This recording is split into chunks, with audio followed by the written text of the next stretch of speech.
Okay, so we're back with Winter 2023 tier list, and I have no script for this one. I'm just gonna go like straight into it. I personally feel that this season is full of fillers. So the animes I've watched these seasons are not everything, of course. I don't have time for that, so I just pick the ones that I've seen like through Instagram Reels or Instagram Shorts, where they show like clips of the first episode when the season first started. Then that's how I decide how and what animes to watch for that season. And it just so happens that these 12 animes are the animes that I'll be watching for this season. And so now we'll jump straight to the rankings. At number 12, it is Fruit of Evolution Season 2. That shit is a joke. Like if you watch season 1 and you watch season 2, you wanna punch the studio. I just don't know what else to say. It's just so badly done. It's a joke. Season 1 was good because it was just full of adventure, it's full of action. Season 2 is just a clown fest. It's just straight up clown fest. I'll give it a 0 out of 10, not even 1, because they ruin everything. Then next at 11 is Ayakashi Triangle. I feel this could have been higher, but the only reason why I put it at second last is because midway through the season, it stopped. So not only is the anime trash, like in terms of the plot of where it's going, but it stopped production only to continue it later on when the season itself is ending, like when Winter 2023 is ending. So I feel like it's gotta be down there. Though the only thing I can say good about it is the animations, but it's so wasted on this plot. And at number 10 is Tsundere Villainous Lizelote. Now the reason why is because I don't really like the plot of the game inside the game itself. So this one is more of talking about the anime plot itself. So there's two major plots that's going on, which is one is the main story in the game and the secondary main story in the real life in the anime. So basically, I don't really like the one in the game because it's a tsundere. Most of the time, they made it very difficult for the male lead to fall in love, do any romancy stuff.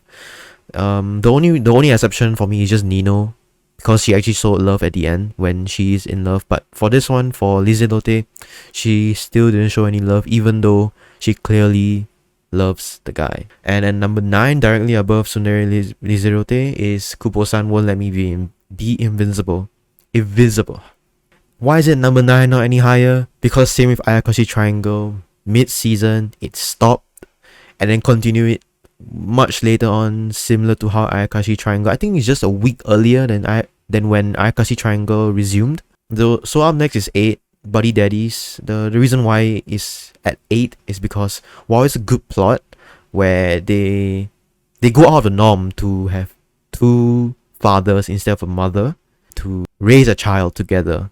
So I feel that's a very good concept. But the only thing I don't like is the child herself. I know she's a child, but she's annoying.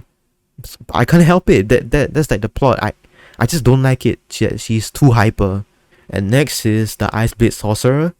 I feel that the Ice Blade Sorcerer could have done much better. It's also a good concept. I really like hidden, overpowered characters in anime, but this one really failed on its objective in trying to make the MC look very powerful. Instead, it always makes him look weak and fall short of our expectations, because during the anime they always hype him up, like they always say, oh, the Ice Blade Sorcerer is the strongest, but then when he comes to fight, he always running out of stamina. Like, what the hell, man.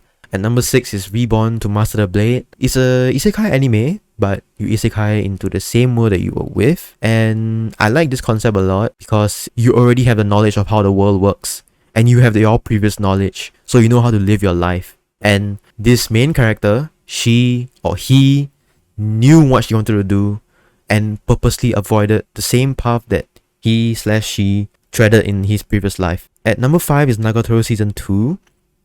Now this may come as a surprise because Nagatoro was very well received in Season 1, but as I say, I'm not really a slice of life kind of guy. And with Nagatoro being herself, being too hyper, that really pushes the anime down to not like top 3 or something.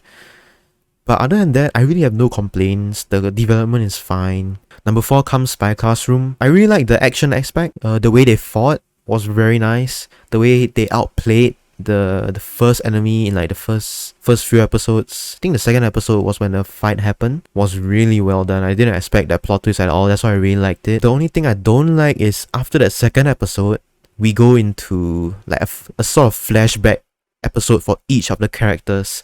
That's why I really don't like, because I really like to go things in a chronological order. Maybe like one flashback episode is fine at best, but anything more than one episode is just too much. Maybe they could have condensed like all of the team's development in just one episode instead of having 7 episodes for each of the characters after that fight. Next, at number 3 is Farming Life in Another World. I gotta say, the top 3 are interchangeable.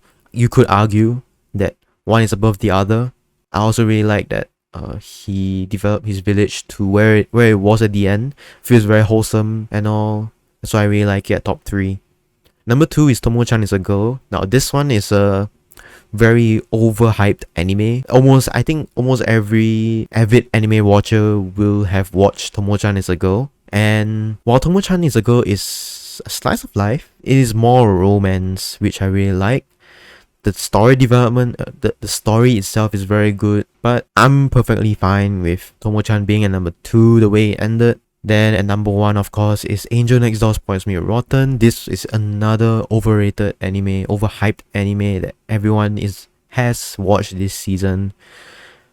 Sole reason being, the female lead is just so pretty, and I think that's why everyone took the anime. But that's not my reason for it being number 1. I feel like this slice of life romance anime is the most realistic way of how high school romance should develop. It's very similar to how Horimiya developed and the plot of Horimiya, but it's just this one was at a much slower pace. Both animes have their pros and cons, whether it being a sole ship or more than one ship, but I'm really happy at Angel Next Door being number 1. Now I'll do it in traditional fashion in my channel, where I go on to rate the top openings and endings of each anime. But instead now I'm gonna be just rating the top of each.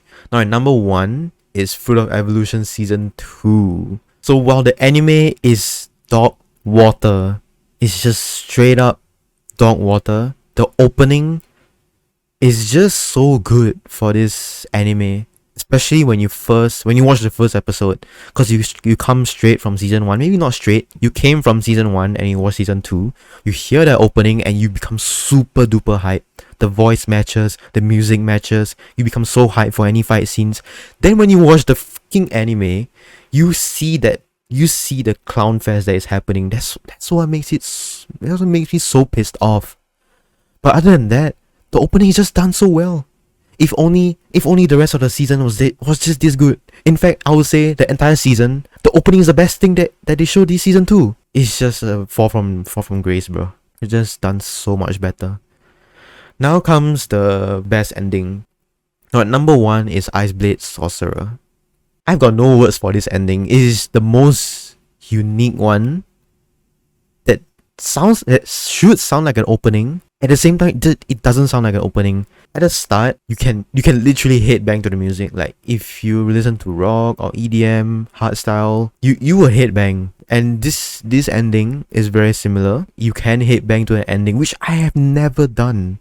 Other than that, there's also the gold ending screen where the 4 girls just lie down and then they rotate and slowly zoom out to show their bodies. But other than that, the music was just so good.